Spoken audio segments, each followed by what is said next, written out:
Chris Evans, and they were like married for like about 5 years, I believe. And she claims that she was drunk throughout the entire marriage. It was gross. I don't even know, like I feel like she's definitely has a lot of issues and probably a very messed up person because like who lets their 18-year-old kid marry a 35-year-old old man? It's just gross. And obviously that guy was like, you know, into like younger women. I'm just watching what I say on this platform. Yeah, so he was obviously a gross, gross person as well. So yeah. Anyway, I digress. So she is probably now in her 40s, early 40s, I'm guessing. So yeah, it was a shock, and her American accent was terrible. She kept going in and out of like British kind of American. It was not very good. So yeah, Miss Capri, the new head of music. Um, and I feel like they're trying to make her look really like she's the one who is the new, like person trying to get Wednesday, like the stalker, the killer kind of person. But I really feel like it's something more closer to home. Like maybe it's the principal, or maybe it is like I said, her roommate. I just feel like people who are always too happy and too nice and like always too like, all sunshine. Um, or maybe it could be her her friend's ex-boyfriend, the Medusa guy, the one with the snakes on his head that he has to wear the hat for, otherwise he turns people to stone. It could be him because he's pissed that all this happened and it caused his girlfriend, the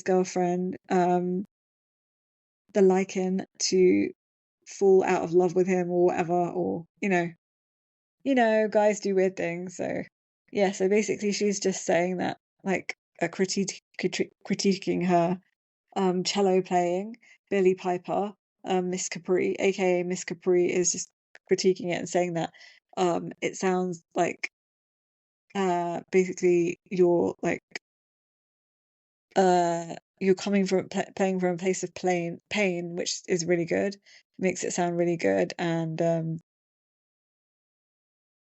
uh she's just like basically talking about how she wanted to give back to the community, and that's why she's just decided to be a teacher. I think that's what something that she said.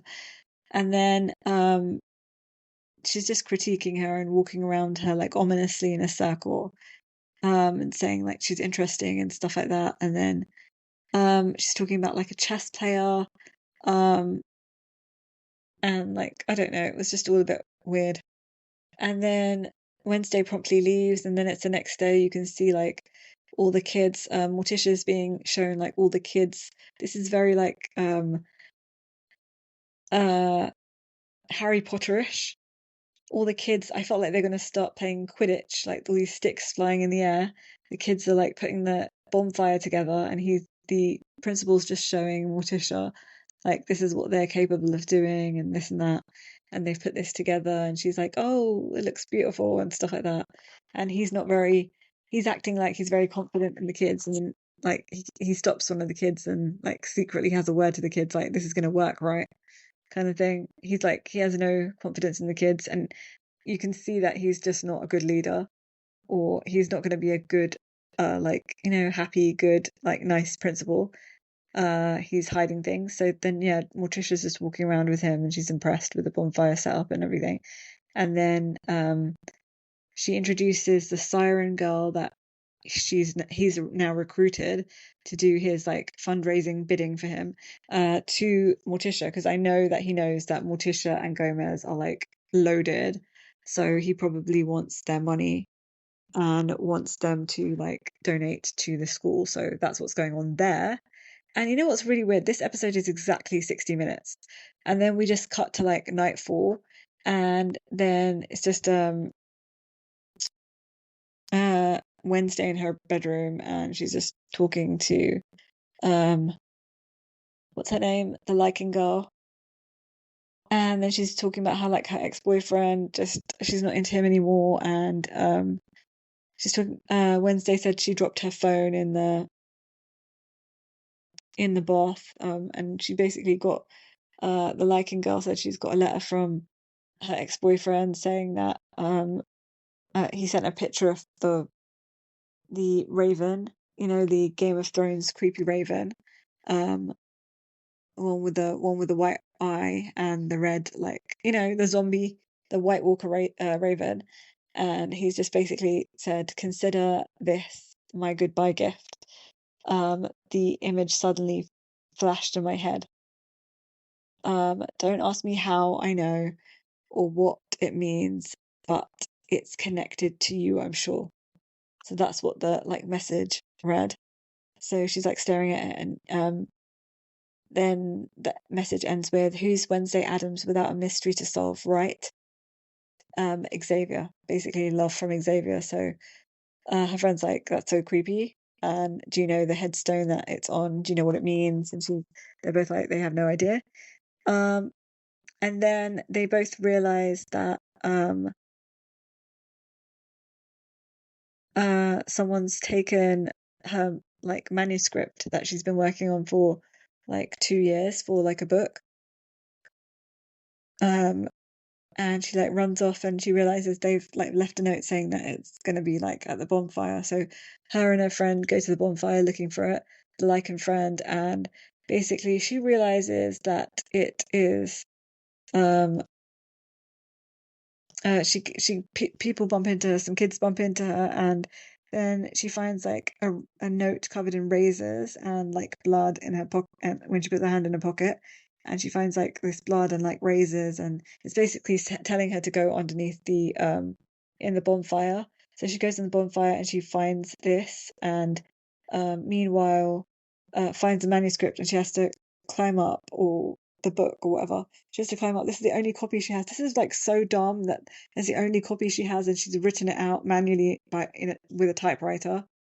Like she's I believe Gen Z or Gen Alpha. So I can't. I'm not Gen Alpha. Yeah, maybe Gen Alpha or Gen Z, Gen Alpha. I'm not sure. So I can't believe she used a typewriter. I mean, I don't know any Gen Alphas, Gen Z that know what a typewriter is. So it's just unbelievable to me. So then, yeah, she's underneath the bonfire, and they're carrying on the festivities, and her friend is trying to, not really trying to alert people, but she's like, get out of the bonfire. And the principal, he's like a pyro. He's got pyro powers, fire starting powers. So he just points at the bonfire from the stage, which is across from the bonfire, and he sets it alight. So that could have been his plan all along, because he could be the killer potentially, or the stalker or whatever, her stalker. Or it could be her friend, because her friend didn't really make too much noise, even when the bonfire was alight. And right at the end, she decided to run through and said, shout "Oh, we need help! We need help! Wednesday's in the bonfire." So I feel like that was so late. And then Wednesday comes out, and her book is kind of toasting, smoking. And then she just basically, the principal reveals a picture of Wednesday and her friends saving the day. Her siren friend and the lichen friend and that boy that is friends with that is rooming with Pudsley. And she's basically not impressed. She's staring at it horrified, and her parents are also horrified. Um, and then she's just she gave this motivational speech saying that we're gonna not stop at anything to find the rest of the people, or whatever. She says something like that. And then she just turns it, and she's um, I am not your hero, so don't act like I am. I don't care. I'm selfish and I only care about myself, blah blah blah. And then her friend is totally pissed when she's following her, and she's like, "How can you do this? You're my best friend, but sometimes you're way too Wednesday, and try and be less like Wednesday." And then she sets it on fire Wednesday before she leaves the painting. The principal just seems a bit pissed, and he walks off the stage, and then you just see Pudsley. Pudsley actually makes it to the skull tree, and he kind of he not a pigeon, but a crow comes out from like the hole in the skull tree that he's looking in, and it kind of like scares him and he falls backwards, and then like electricity starts coming out of his hands when he's like fallen at the the foot of the tree, and it's like it's setting off everything like on the ground, like he's electrocuting the ground basically. And then you see that the ground's coming alive, and not coming alive, but you see like a zombie rising from the ground. And then at first he's scared, and then he kind of like smiles because he seems like happy to see this zombie. And then you cut to um we cut to Wednesday, and her friend is basically uh chasing her,